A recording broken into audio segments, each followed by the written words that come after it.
Now I'm officially recording this. So let's start with any cue. If you've got a cue, hopefully I have an A. That doesn't sound good, but you know what I mean. This is an audience participation opportunity. Elena has, she wants to participate, Oh, right? I was actually just saying hi and laughing at you. So. Oh, well. Anyone else to say hi or to have a question? All right. Well, we're going to be that way, huh?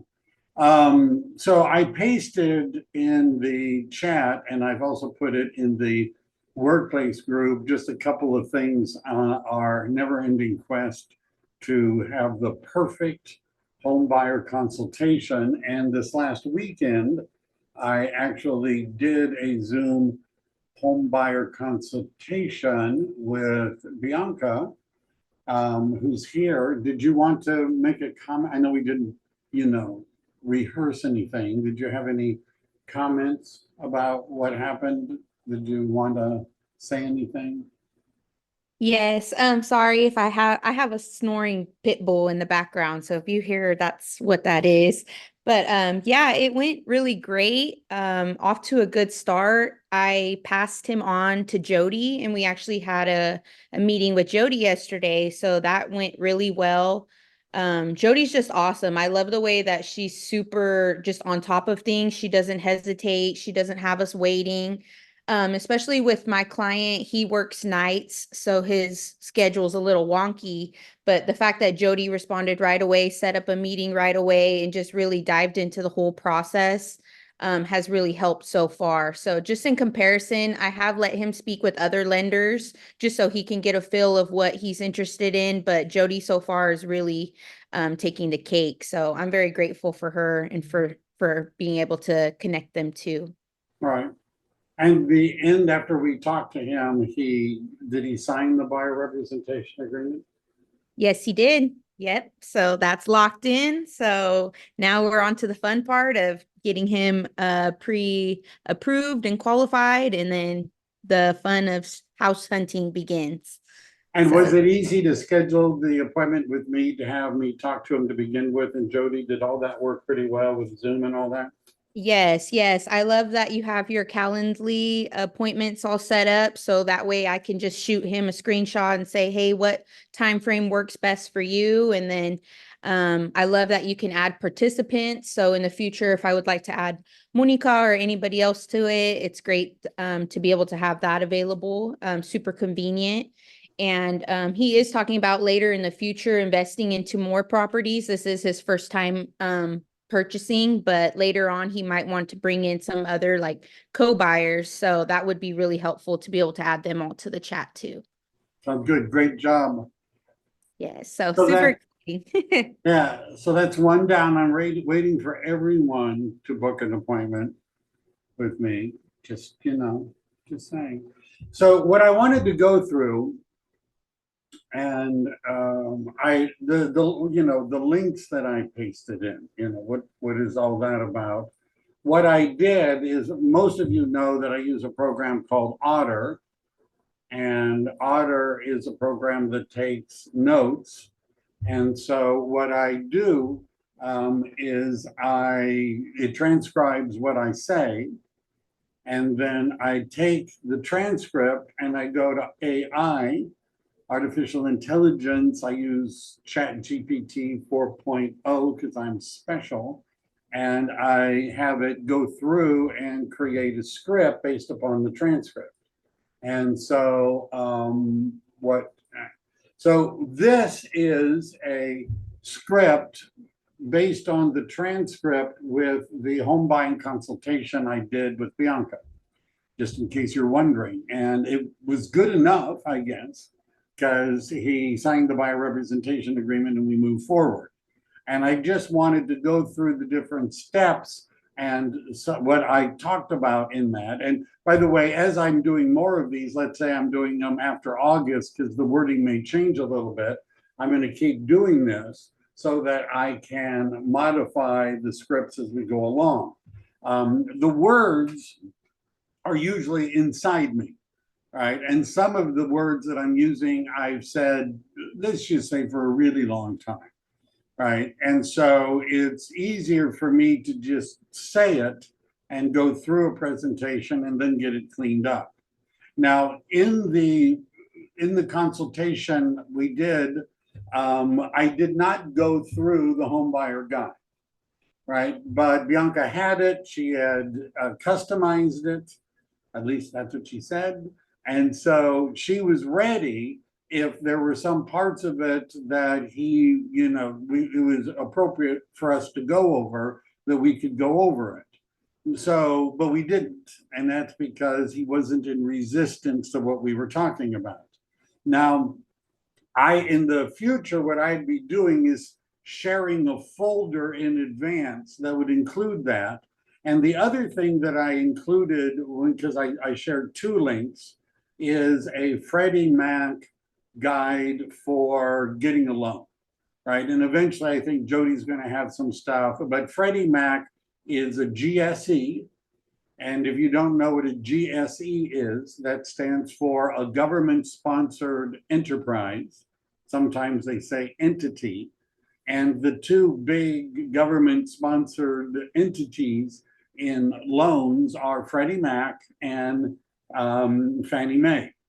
And it wouldn't hurt if you understood what's going on with them, but Fannie Mae and Freddie Mac buy loans and set guidelines for making loans.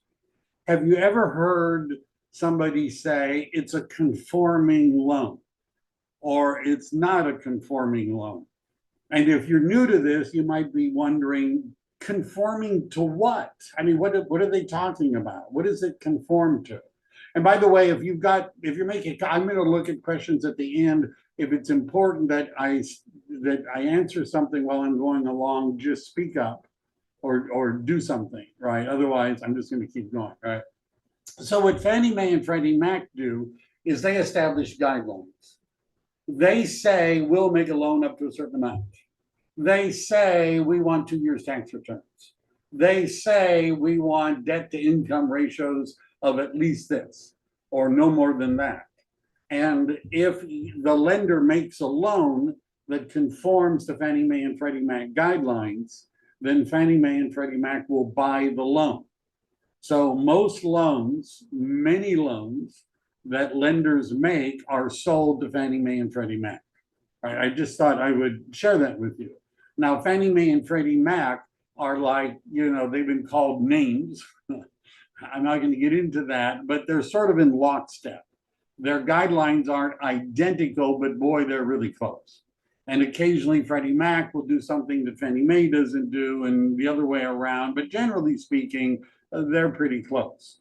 So the guide that I shared, because it's an easy one to get my hands on, is Freddie Mac's guide to getting a loan.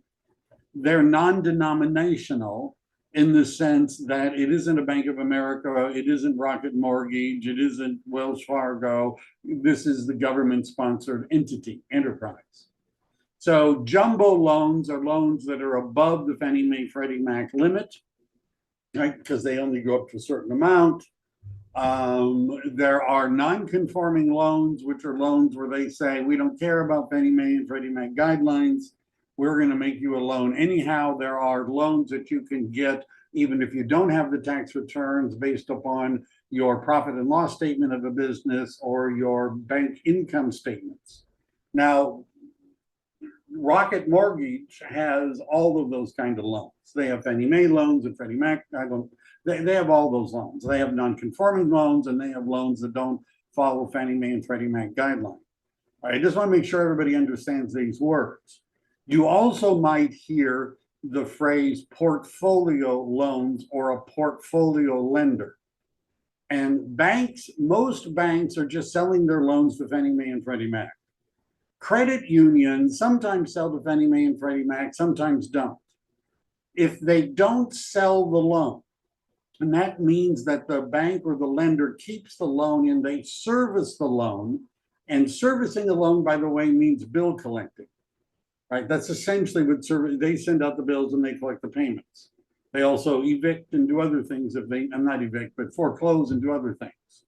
So a portfolio loan is a loan that's not being sold to Fannie Mae and Freddie Mac. And what that means is the lender can do whatever they want, right? The lender can say, well, yeah, we know that Fannie Mae and Freddie Mac guidelines, but we're going to do what we want, right? And sometimes credit unions in particular, and some banks have portfolio loans.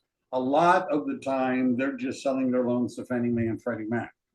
Now, you don't have to become an expert in loans, right? But you shouldn't be ignorant either of the most common loan terms that people are going to be talking about, right? You shouldn't be ignorant. You should have a basic understanding.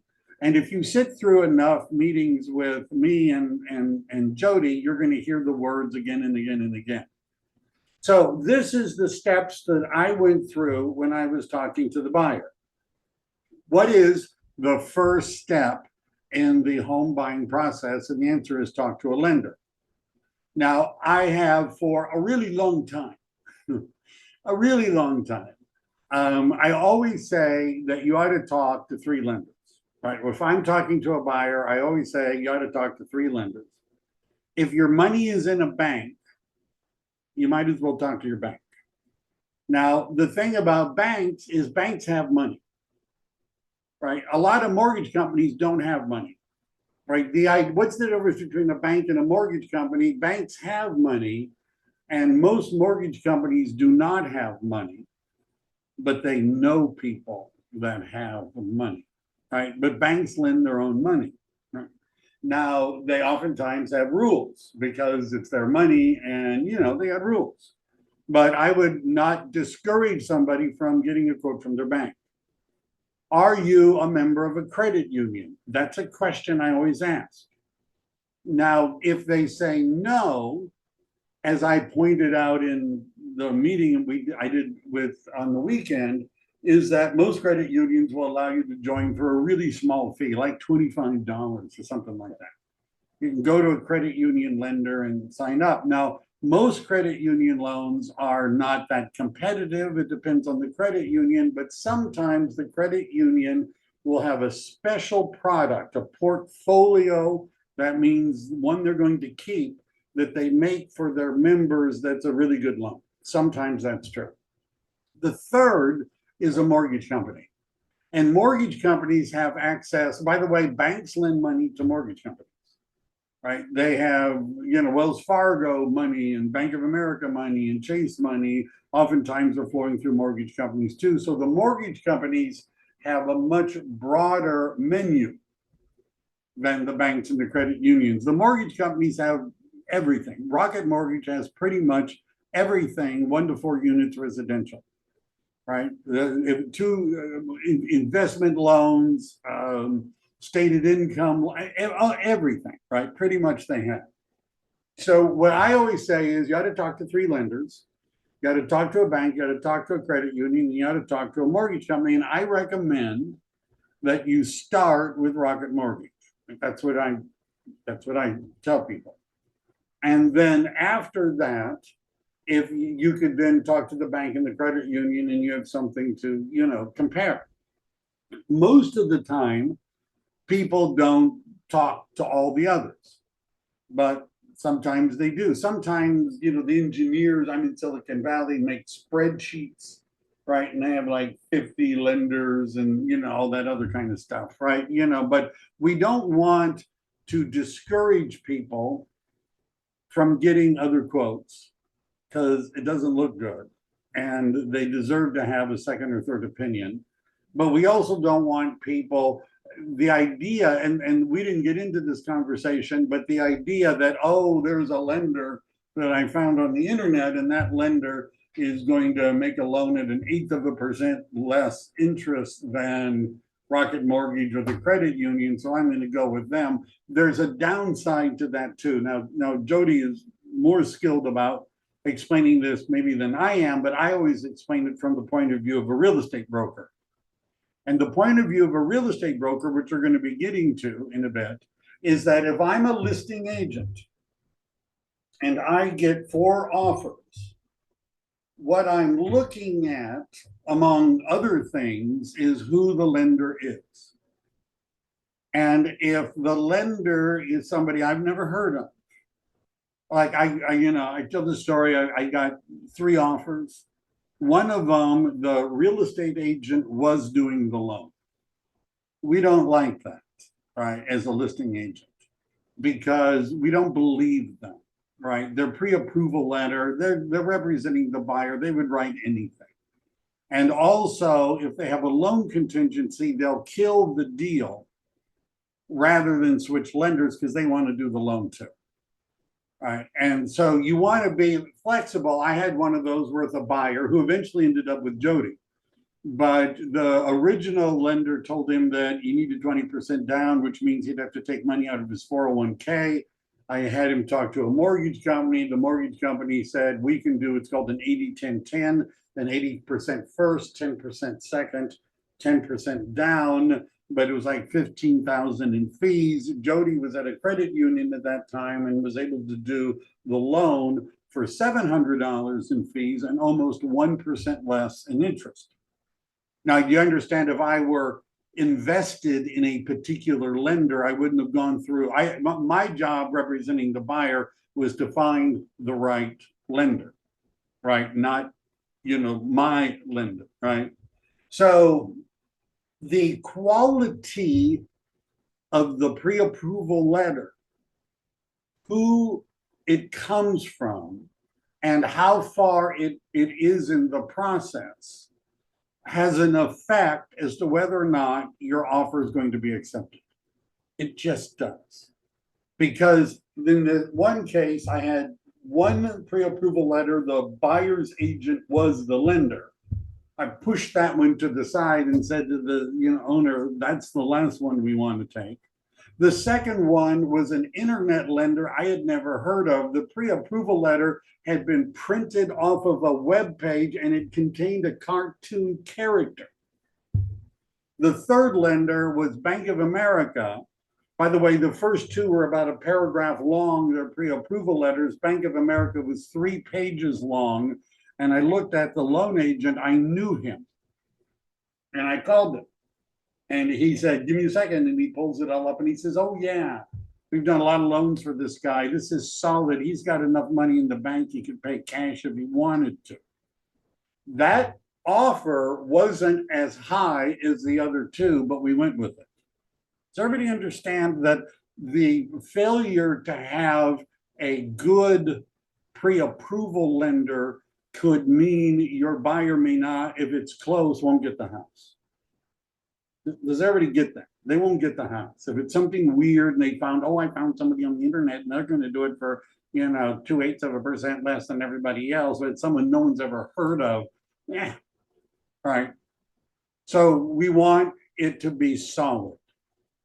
Get pre-approved. All right. I know I'm doing more, but I may add some of this into my script.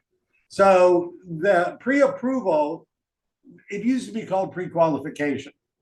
And pre-qualification meant you told the loan agent, this is how much they make, this is what their debt is, they got really good credit, and they would write you a letter, right? They've never met the person, never talked to the person, hasn't checked anything. Then it became pre-approval. Now, a lot of lenders are simply taking the pre-qualification and changing the words to pre-approval.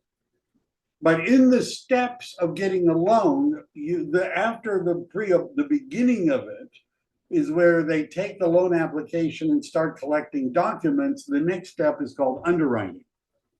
And one of the nice things about Rocket Mortgage is they have a quick underwriting procedure. And you're going to hear terms like DU, right, which is called desktop underwriting, which takes a couple of days. Rocket Mortgage is actually quicker. But if there's a difference between a pre-approval letter and a underwritten pre-approval letter, and in the residential purchase contract, I know you guys are really good at reading it and understanding it. When you get into where it talks about the loan, there's boxes to check, and one of the boxes is underwritten, fully underwritten. Now, what that means is they've checked your credit, they've checked your income, they've checked your bank statements, they've checked your tax returns, and they've blessed your, your loan, and there's no 100% sure thing, but it's a pretty sure thing. And again, if I'm the listing agent and I'm the seller, the strength of the financing is going to have an effect on whether or not we're going to take your offer. And one of the things that I pointed out to the buyer is, if you're not pre-approved, no one's going to even want to see your offer. And even if you are pre-approved, it depends upon what level of pre-approval, how strong your offer actually is. And I use the example, if you're a seller, well, you know, what do sellers and listing agents not want to happen? And the answer is they don't want it to fall through in escrow. Right? Of all the things, they do not want that to happen, because then they have to start all over again, and they don't want to do that. There's two reasons why it won't close, typically. One is arguing about repairs. That's why, particularly in hot markets like Silicon Valley, and even down when I sold a house in Carlsbad, they were doing it down there, hot markets. The listing agent and the seller are already going to have a termite inspection, a property inspection. They're going to have everything you could ever get up front, because they don't want to argue about repairs. And of course, other than that, it's the financing falling through. And so if you're fully underwritten, you can make an offer without a loan contingency. Now, this is the example I used in the conversation. If you're the seller and you have two offers and they're both, let's say, 800,000, and one of them is underwritten without a loan contingency and the other one is not underwritten and they have a loan contingency, well, which one are you going to take?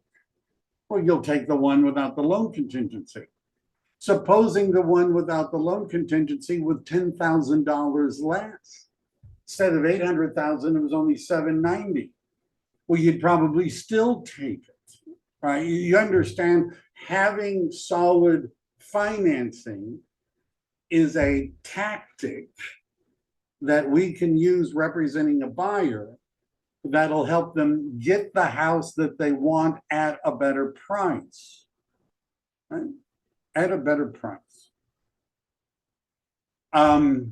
Sellers prefer offers with pre-approval.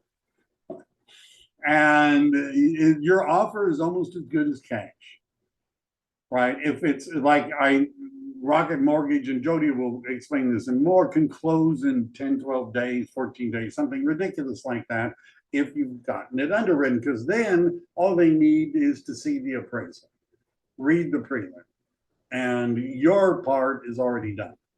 So first thing is talk to a lender. Second thing is get pre-approved. We want to go through underwriting. It's going to save you money as a buyer and make it more likely that you're going to get the house you want. Step 3, find the property. Now, this could be on-market and off-market properties. The off-market thing is not as hard as it sounds, but let's start with on-market.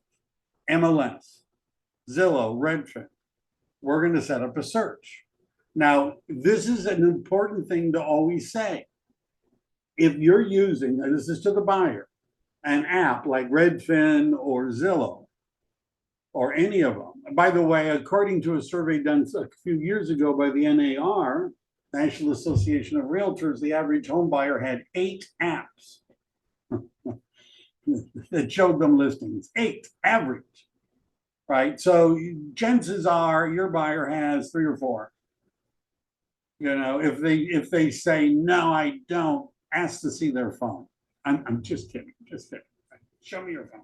So what you do is you say, look, you know, if you're on Zillow, and many of you have heard me say Zillow has a better search than the MLS, which is true because they've joined every MLS, so has Redfin, and there may be properties that are in your area that were listed outside the area and they're not in your MLS or in an allied MLS, and they're on Zillow and Redfin. Now, again, if you've heard me talk about this, if you're the buyer's agent, you should be looking on Zillow and Redfin. You should be looking for all these other, for sale, all the other properties yourself. And when there's a property that comes on the market in the MLS or anywhere that fits what your buyer is looking for, you ought to be the one that's emailing your buyer and saying, hey, did you see this one? Right? This one looks like it ticks all the boxes. Do you want to go see it? What most agents do is they wait for the buyer to contact them. That's dangerous.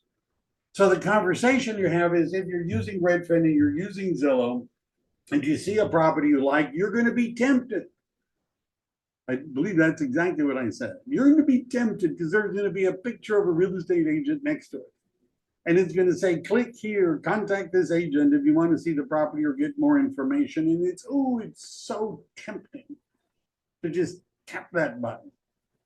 But that agent that's connected to the property on Zillow and Redfin is not the listing agent.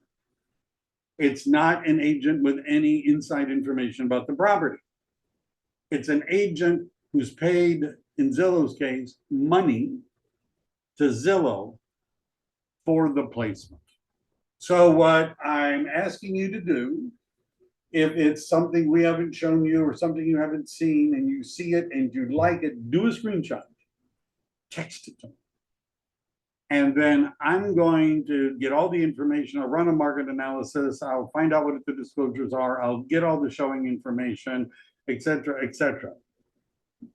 And we'll go from there and ask them, is that okay? You understand? Can you work that way? Do I have your agreement? If you don't do that, they might be seeing the property on Zillow. They don't remember if you showed it to them. There's a picture of a smiling agent. And away they go.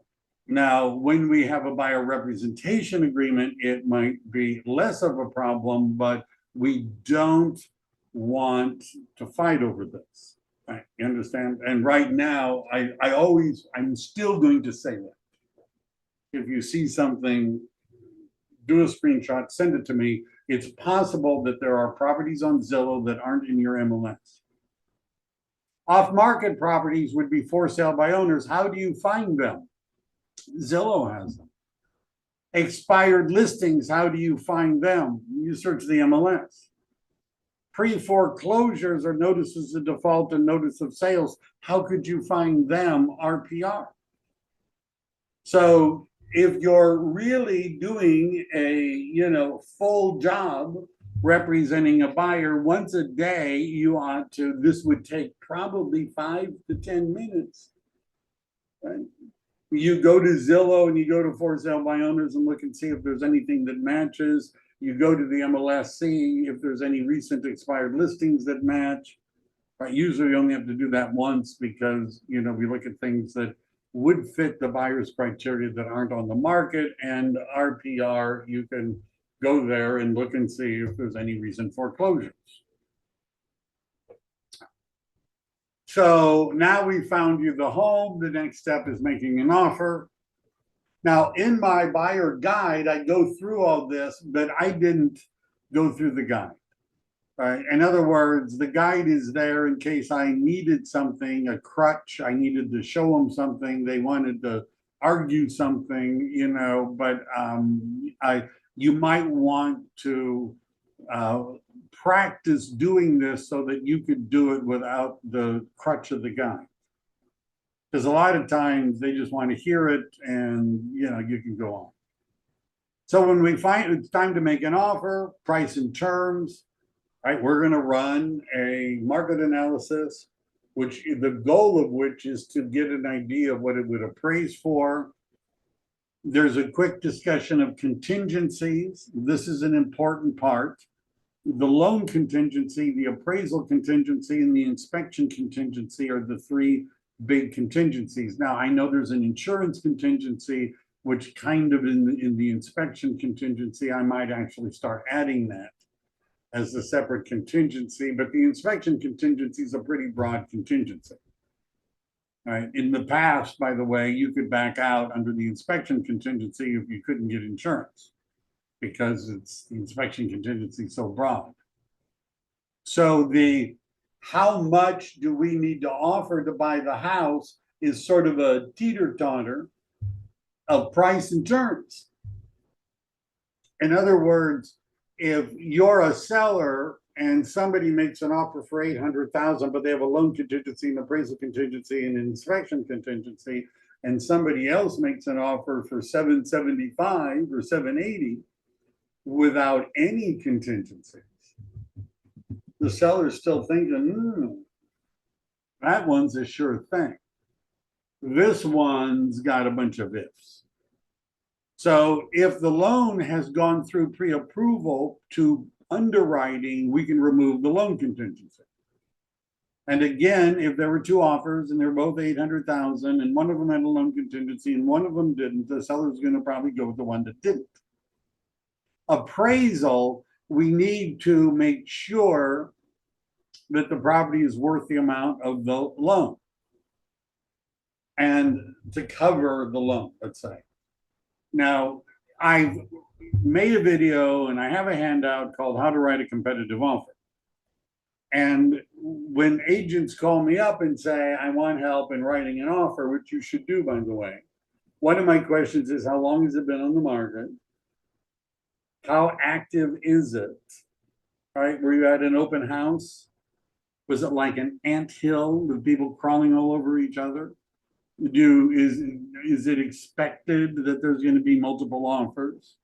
You understand how we would structure an offer would depend on those factors. And if the listing agent said, I already have 4 offers and I'm expecting several more, then my suggestion on how we write the offer is going to be different than if you say, well, it's been on the market for 60 days and, they gave up doing open houses. Now it's a different offer.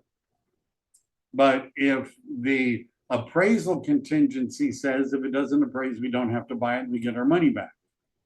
However, sometimes if we're sneaky, we'll waive, and we know it's competitive, we waive the loan and the appraisal contingency. But one of the other questions I'm going to ask you, if you want my help writing an offer, is, does the seller have a termite inspection, a property inspection, do they have all that stuff? And if the answer is no, and by the way, outside of Silicon Valley, oftentimes the answer is no, then there's a sigh of relief. Because if the seller doesn't have all those reports, the seller is not expecting a non-contingent offer on inspection. Because they don't have a termite and they don't have a property and they didn't give you a prelim, they didn't have any of that stuff. And the inspection contingency is the broadest contingency. I quoted it to the buyer this weekend, and I'm going to quote it to you now. What it says in the residential purchase agreement is, and I quote, the buyer's acceptance of the condition of the property and any other matters affecting the property is a contingency of this agreement. First sentence in that paragraph. I explain what a contingency is. A contingency is a type of if. And how about this? It's an only if. I'm willing to buy your house, but only if I can get a loan. I'm willing to buy your house, but only if it appraisals. I'm willing to buy your house, but only if I find the condition of the property acceptable. You understand why you could argue that insurance is part of that contingency, because it says the condition of the property or any other matters affecting the property. So that's about as open-ended. All right, that's about as open-ended. You can say, well, we looked at the crime reports and somebody stole a bicycle in the neighborhood, and I don't have a bicycle now, but I was planning on getting an expensive bicycle, and I don't want to, live where bicycle crime is so high. Or, I looked at the school rankings and it's an A- school and we were looking for an A+ school. So we've decided, you understand? I mean, it's really easy to get out if you have an inspection contingency.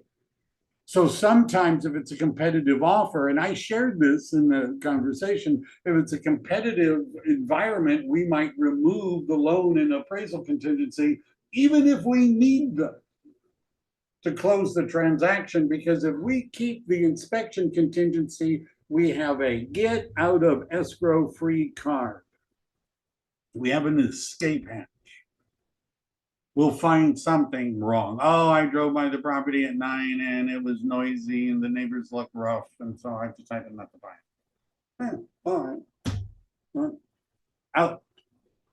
So this is part of the value that I might have in helping you with these until you become more, fluent, is that strategies for helping somebody get more house for less money and yet still protecting their interests. That's why, by the way, in Silicon Valley, 90% of all listings have a termite, a property, a roof. They have everything. They have the prelim. They filled out the transfer. They filled out every form because they don't want the buyers wiggling out, right? It's more challenging because now you have to really think about it before you remove the inspection contingency. And I'm going to be adding in insurance because it's something that is more of an issue. You have to make sure you can get it. If you can't get it, it's going to be a problem. So price and terms, the more contingencies we can remove, the stronger our offer looks, the more likely it's going to be accepted, even if we don't have as much money on the table as the others. Negotiation and due diligence. Part of the dance, if you're the agent representing the buyer, is to try and find out what's going on. And I didn't get into it this time, but in my how to write a competitive offer, I have like a little checklist. And what you want to know is the seller expecting a higher than list price offer? And you might say, well, how would I know that? Well, number one, you could ask the listing agent. Number two, you could run a CMA and you'll see that some sellers and agents are deliberately listing the property below market value. And they're doing it because they want to create a frenzy. They're expecting more than the list price. Number two, how much competition do you have? Now, even if the listing agent doesn't have offers or know how many offers, they usually know how many disclosure packages they've given out. And if they've only given out 3, there's a chance they're not going to have any other offers. If they've given out 30, you've got competition. You might ask, what is the seller looking for? Sometimes the sellers need a rent back period. They need a week or 2 to be in the property before they move because they don't have the money. They need their money before they can have the mover and buy the other house. Ask, right? Ask the listing agent, what will make your seller happy? What are they looking for? They'll oftentimes say price and a clean offer. A clean offer, by the way, means no contingencies. Right? That doesn't mean you have to remove them. If there's inspections, reports, all that sort of stuff, and they give it to you in advance, read them. If you're having difficulty understanding, make an appointment to talk to me, so we can read them together. And if you want me, I've done this many times. If your client has questions about what do these things mean, make an appointment and I'll talk with you and your client about them. So removing contingency, and by the way, the other thing, it's not here, but it's on my list of writing a competitive offer. You're going to want to see, are there any pending sales in that neighborhood? The reason you want, and if there are, you want to reach out to the listing agent on the pending sales. And you want to know, first of all, you can tell from the MLS, when is that pending sale likely to close?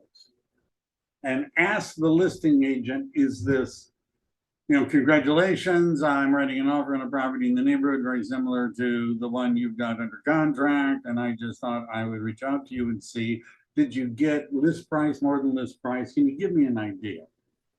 Now, the reason we want to know is when that property closes, it becomes a comparable that an appraiser is going to use on your property. And you want to know because of that one, because that's going to be the comparable. If it closes before your appraisal comes in, you want to know. And most times, many times, the listing agent will tell you if it's closing soon and there aren't any contingencies. Why not? Why not? Right. And as a listing agent, I always felt sorry for the buyer's agents because it's hard to know how much to offer. It's hard, right? Because people are bidding against each other and who knows what's going on. So the more contingencies you can remove, the stronger your offer is. You might get the house even for less money. And then if they don't have all the inspections and reports, I actually think it's a good thing at times because it means we can renegotiate the contract in the middle once we get them. Oh, well, when we made the offer, we didn't know there was $12,000 to Section 1 termite work. We didn't know that. So we're going to need you to give us a credit for that. Oh, well, we didn't know that there was a problem with the plumbing in the back. And so we're going to need a credit for that too, right? This is why in Silicon Valley, they usually get all of this up front. And the good agents, by the way, in Silicon Valley, not only get a property inspection, they get contractors to bid on everything. So they can show you here, this is what it will cost to fix everything. Do you want to buy the house or not? All right. But we don't want an inspection contingency. We've already done it. But again, outside of Silicon Valley, not done as much. Then I go through closing the deal, a lot of paperwork and timelines. We have a full-time transaction coordinator. She's got software, creates timelines that you can share with the client. We're going to review closing costs. One of the things that you're going to need to learn is how to use the Chicago title. It's called Palm Agent. There's other title companies that have it, but it would give an estimate of the closing costs to a buyer. Right? And of course, Jody and lenders can do that too, but we're going to review all the closing costs. There'll be a final walkthrough before we close. That's the process. And they're like, okay, that sounds good. Yeah. So then the next step was the buyer representation agreement. We use the EXP form because it's a lot easier. Now, I'm not going to go through the form right now because Thursday, the broker of California is going to go through the form. If she doesn't show, I'll do it. But one of the things that it says in that agreement is that they can cancel at any time. And the way I say it is if you've decided after, working with us that you've made a terrible, horrible mistake and you don't want to continue, you can cancel the agreement, and then in the wording here, you'll see I talked about there's a new law on the court settlement going into effect in California, requires us to have a representation agreement. And this is sort of what I went through on the form, right? My program is listening to the words without looking at the, I didn't do screenshots, but there's a bunch of different boxes. We're going to do residential property. We're going to start with the 3-month agreement. You see, when I get to duration, I always ask them, what's your time frame? Right? And because they have a get out of the contract and an exit clause, we can make it for whatever amount of time we want because you can cancel it if you want to. But a 3-month agreement would probably be, why not? There's no reason to show people property today if they're not buying in soon. Because the ones we're looking at today aren't going to be on the market, hopefully in 60 days. And if they are on the market in 60 or 90 days, you probably don't want to buy that house. Something wrong with it. And then there's a section about agency disclosure. I just go through when I'm doing the buyer representation agreement. There's 3 kinds of agents. There's the listing agent who represents the seller, and their job is to get the highest price and best terms for the seller. There's the buyer's agent, that's us. We represent you, the buyer, and we aim to get you the best price and terms. And then there's the double agent. No, they shoot them. The dual agent. And the dual agent represents the buyer and the seller, which can be kind of tricky because, you know, one of them wants as much money as possible, and the other one wants to pay as least. Any questions? And they're like, no, that sounds good. And then, see, now my wording is because, and what I asked Bianca before we did this is, have you been looking at the MLS? Before, because you have an idea already as to what price range and area the buyer is looking. And she said, yeah. So have you looked at the MLS to see what the commission amounts are in the MLS right now? Most of them are 2.5. So right now, the wording is the MLS typically specifies a 2.5% commission for buyer's agents. If the MLS states a different amount, we'll discuss and adjust the agreement accordingly. Sometimes we ask the seller to pay a concession. You see, right now, it often says in the MLS, you're going to get a certain amount. In August, the script will change a little bit. And you can cancel anytime you want. And then we had a discussion about electronic signatures. And this buyer asked a question I've been asked before, which is, I have a program I like to use. Can I use my program? And the answer is theoretically yes, but in a practical sense, no. And if we send it to them through our software, which is called the FintaSign, they can use their phone. It's very easy. And I even go through, like, you don't have to handwrite, you know, your signature. There's a little keyboard thing and you can type out your name and it puts in a stylized signature, still legal, right? Still legal. And if you do it through our software, it's going to automatically put in all the places you need to sign and initial. If you want to use a different program, it means that when you get it, you have to download it as a PDF, and then you have to open up your program, and you have to go through your program and put in all the places, and you might miss one. It's a lot easier just to sign it through the system we're going to send it to. You don't need the software to sign. You just need a cell phone or a computer. And then once signed, everyone gets a copy. Easy. Now, the transaction coordinator for the group does a lot of this, but you need, and I went through this with Bianca, I showed her, we actually sent it out. And I'll do that as a demonstration at some other time. You need to be able to send a buyer representation agreement for signatures by yourself. Now, if it's during normal hours and our transaction coordinator is available, she will do it for you. But let's say it's a weekend and they want, it's Saturday morning, Sunday morning, and they want to go see property and you need to do this, you need to know how to do it. It's not that complicated.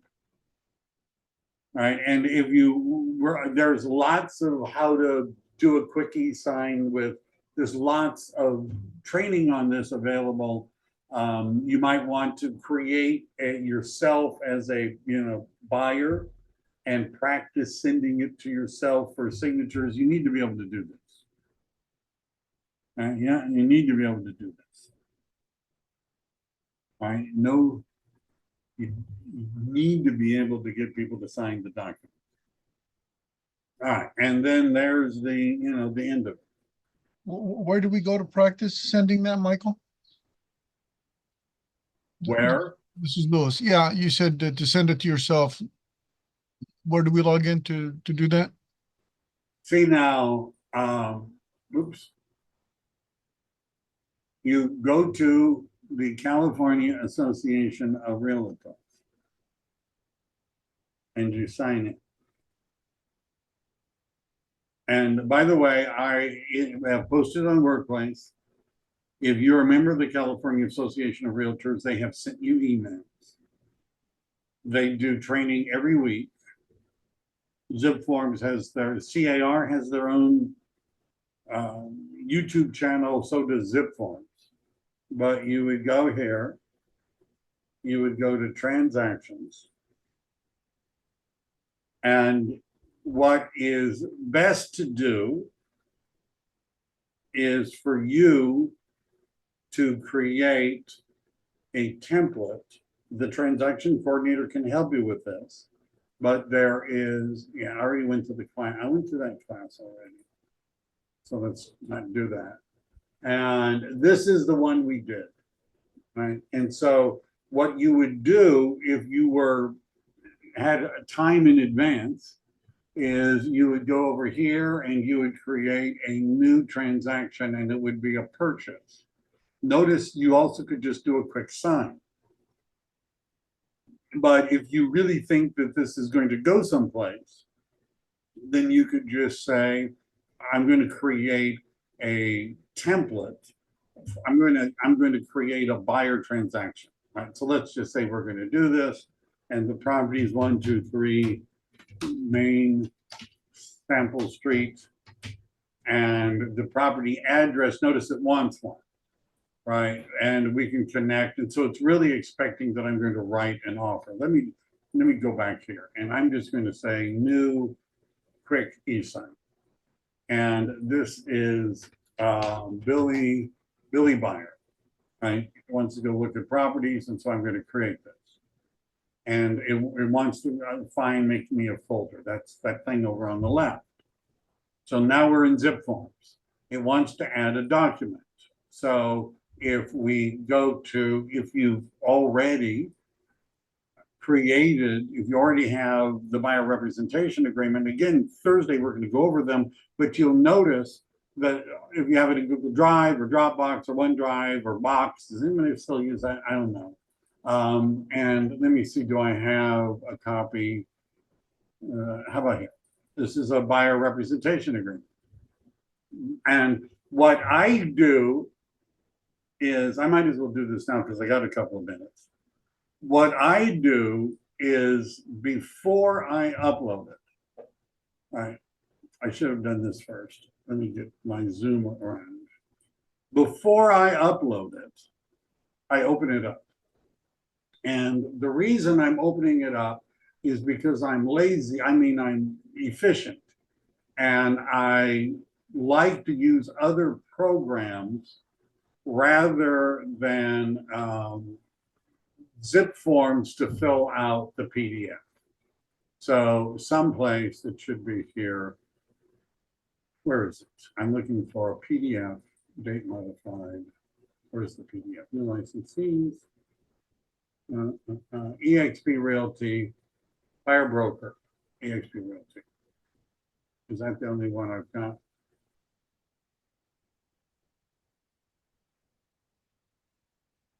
All right.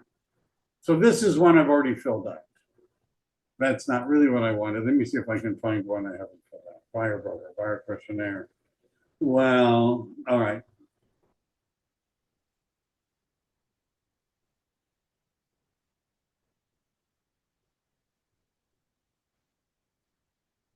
Let me find it. So this is a Google Drive.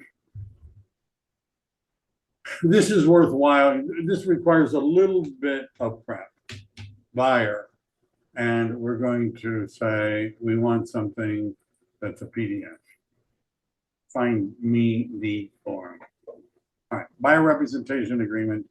Single property. All right, so yeah, we're going to be going through this on Thursday. eXp has one for every region, and they have a single property one, and then they have a general one. We went with the general one. So what I'm going to do is I'm going to take this and I'm going to download it.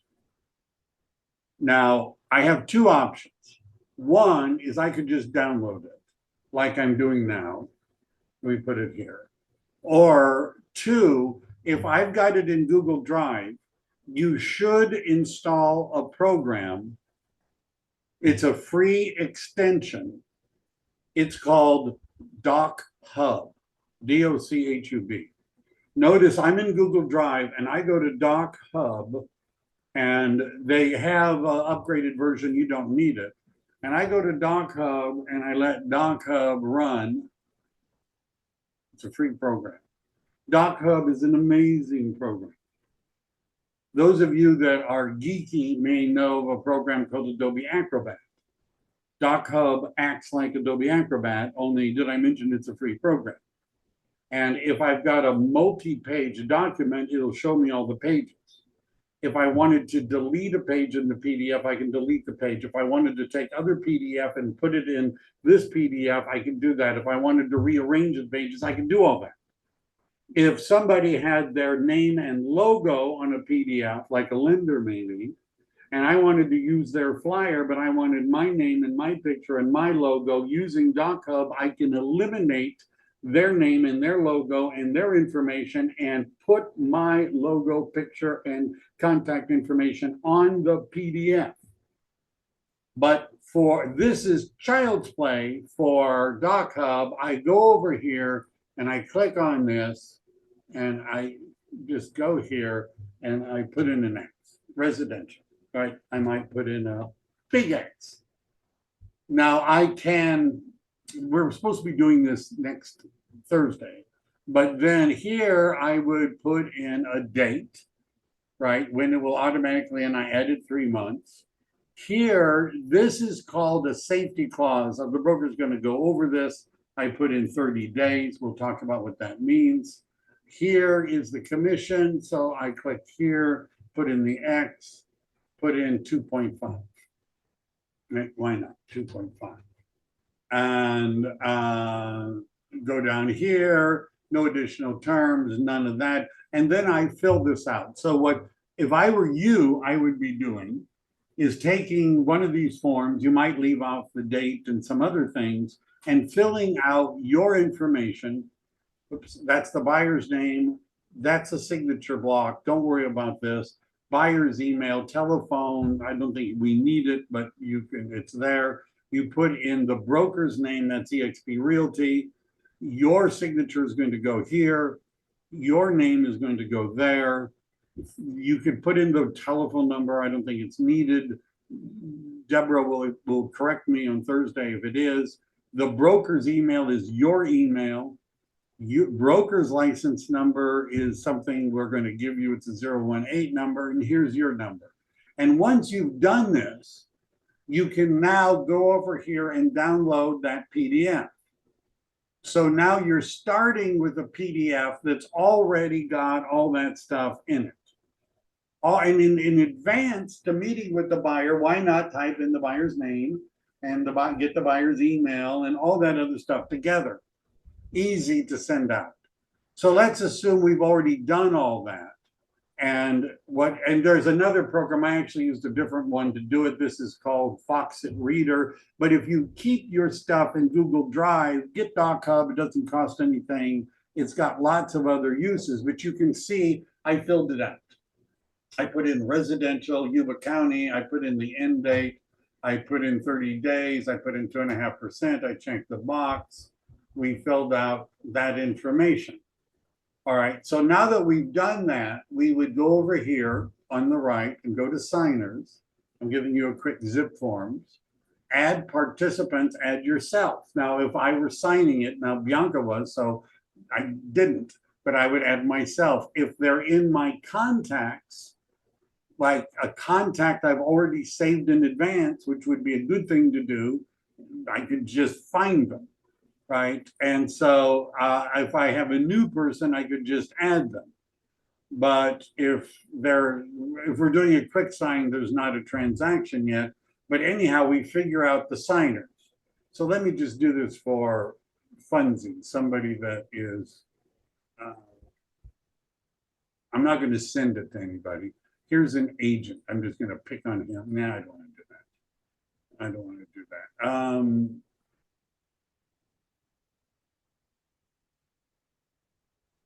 Just for fun. All right, so I'm selecting it. If I'm doing this, and let's say this was the guy over here, I would be going to tools and I would say sign here. Notice it adds the date. I move the date over. If I'm here as the agent, right, which would be, you know, if I say add myself, so here I am as an agent, and I would then click on this. Oops, didn't want to do that. I go to tools, and I drag sign here. And notice the date already pops up. See, if I've already typed in all this other stuff, that's all I have to do. Drag those things into the right place, go up in the top, hit send, and out it goes. Sent for signature. But to prep it, because this is a PDF, it would be, now, is it possible for us to create text boxes and type all this stuff in the signature program? Yes, but it's more painful. Right, Doc Hub works so much easier. Notice it's got the little line stuff up. You can change the font. You can make the font a different color. I wouldn't do that, but you could. It makes it a whole lot easier for you to fill out the form. You fill out the form first, you save it. When the buyers say, yeah, we're ready to go, all you could have done all this in advance, have everything set up, but you may need to, the commission amount and the date it starts and ends and that sort of stuff may be different, but it shouldn't take very long to send this out for signatures. Thank you for asking. How do you do that? I'm not going to save it. What is it that real estate agents are paid to do? Are you paid to show property? Sell houses. And how do you know you sold a house? When it's recorded with the county. That's when it closes. But the sale happens earlier. When you get a buyer and a seller to sign a contract. And the beginning of the process, an important part of the process is getting people to sign stuff. If you're a real estate agent and you haven't gotten anyone to sign anything in a while, you're not going to be getting a commission check soon. Right? And no siggy, no money, right? People have to sign stuff before you're going to get paid. So at the very least, you ought to know how to get people to sign stuff. Because if you can't get people to sign stuff, you're never going to get a commission check.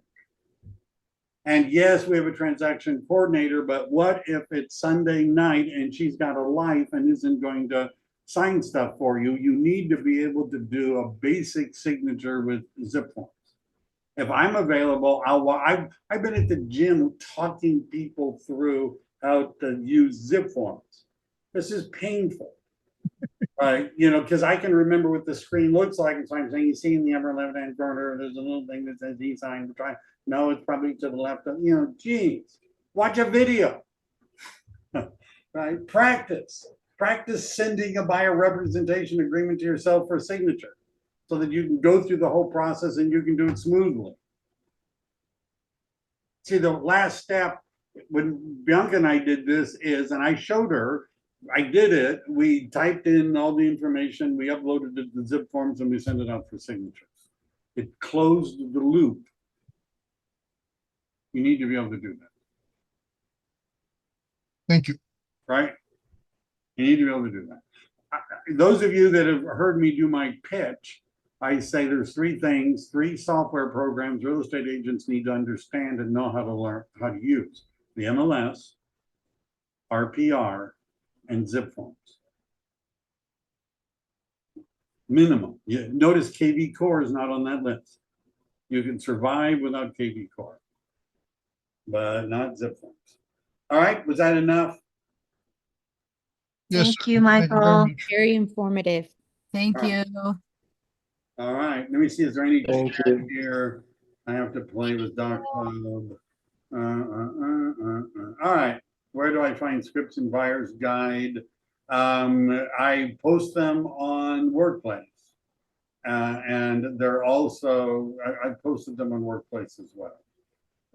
If you were at one of my last week, I did that. So look on Workplace, send us a text message, but I believe you're going to find it all there. All right. Thank you, Michael. Bye. Thank you. Thank you, Michael. Bye, everyone.